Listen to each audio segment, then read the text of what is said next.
जंगल में रह जयाम आदिवासी जंगल रखवाला रे।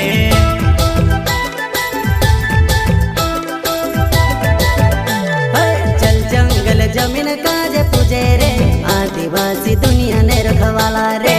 बाप देव खतरी काज पूजे रे आदिवासी सबसे निराला रे।